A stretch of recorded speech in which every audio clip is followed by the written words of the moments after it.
नमस्कार फ्रेंड। मेरा नाम है डॉक्टर जय शाह और आपका स्वागत है इंडस्ट्रियल सेफ्टी के इस प्लेलिस्ट में। क्वेश्चन है, discuss the major problems associated with industrial accidents.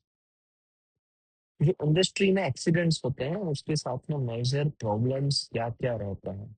अगर मैं कॉमन सेंस से आंसर दूं तो इंडस्ट्री में अगर किसी का एक्सीडेंट हुआ तो उसकी डेथ भी हो सकती है, तो human loss is a major problem. और बाकी के लोग भी डरेंगे तो प्रोडक्शन लॉस भी होगा, क्योंकि बाकी के लोग फिर काम करना नहीं चाहेंगे। फिर अगर केयरलेसली वर्क कर रहे हैं, सेफ्टी के बिना वर्क कर रहा है, तो बार बार ऐसे एक्सीडेंट्स होने के चांसेस है। हम- ये सारी बातें समझ में आती है, बट एक स्ट्रक्चर्ड आंसर कैसे लिखना है, let's deep into deep dive into it.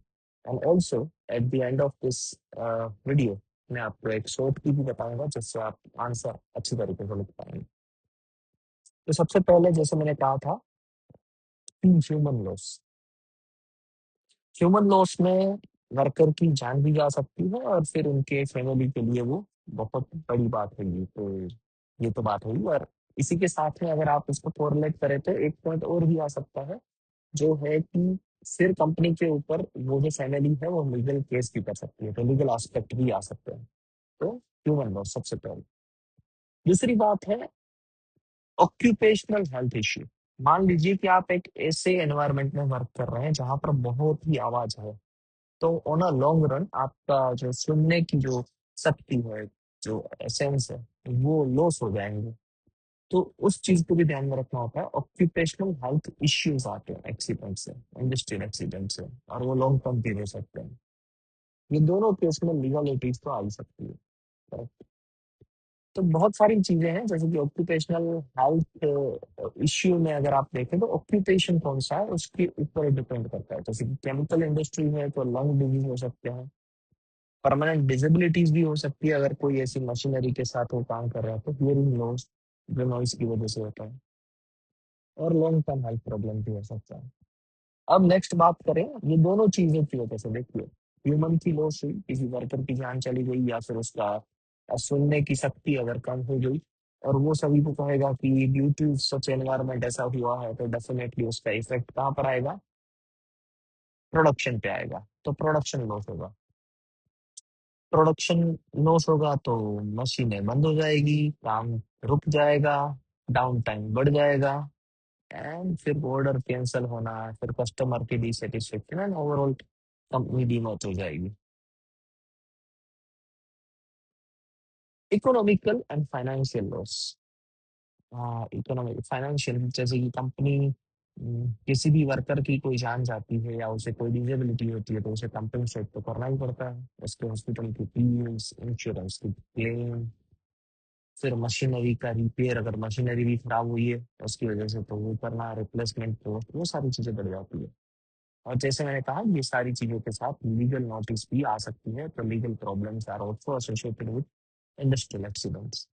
तो फैक्ट्री के ऊपर केस हो सकता है, पेनल्टी और गवर्नमेंट की इंक्वायरी आ सकती है, एंड लाइसेंस कैंसिल भी हो सकता है फैक्ट्री का। ये बहुत बड़ा रिस्क है, ऐसे छोटा रिस्क नहीं है। और एनवायरमेंटल प्रॉब्लम्स भी हो सकते हैं, जैसे कि फायर या केमिकल हजार्ड्स हो सकता है, फायर लग सकती है केमिकली, कोई चीज लीक हो सकती है बिकॉज ऑफ द एक्सीडेंट। जो वैसे तो वर्कर अच्छी तरीके से रखते हैं, बट एक्सीडेंट हुआ तो फिर उनके हाथ में भी कुछ नहीं होता है, वो कुछ भी लीक हो सकता है, कोई डेंजरस केमिकल भी लीक हो सकता है। तो ये भी बड़ी प्रॉब्लम है।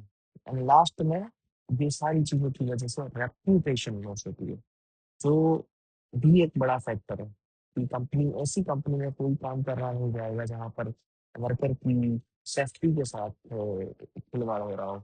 और मीडिया भी कवरेज करेगी, न्यूज़पेपर में भी आ सकती है आपकी ये न्यूज़, एंड इन्वेस्टर भी आपके लिए फिर मिलना मुश्किल हो जाएगा। कहेंगे कि वर्कर ही यहाँ पर डिससेटिस्फाइड है, तो ऐसी कंपनी में रुपये लगा के हम करें क्या।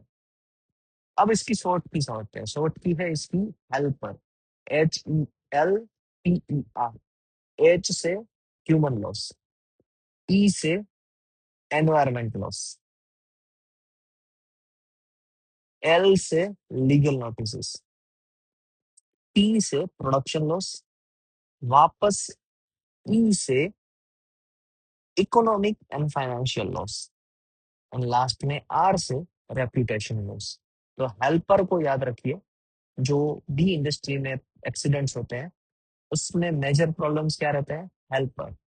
Have a nice day.